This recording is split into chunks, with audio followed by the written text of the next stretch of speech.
Nasa 30 bahay ang nasunog sa Bacoor, Cavite kanina madaling araw. May unang balita si Bam Alegre.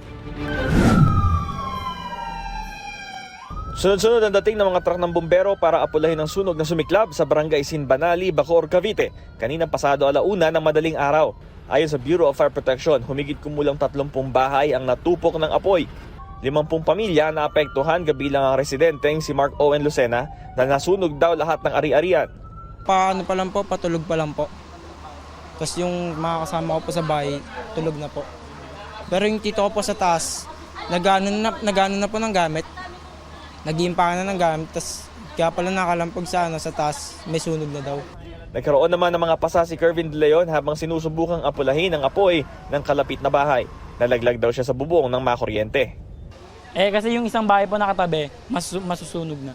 Kaya ang ginawa po, binusong ko yung gilid para di madami yung dito sa loob. Pero nung ginawa mo yung bigla kang ano? Tapos nung naputol po yung kuryente na yun, yung paano. Nung kuryente ka nawala ng balanse. Nawala na po ng balance, tapos tumalo na po pababa. Umabot sa unang alarma ang sunog. Nakontrol at tuluyang naapula ito pasado alas 2 ng madaling araw.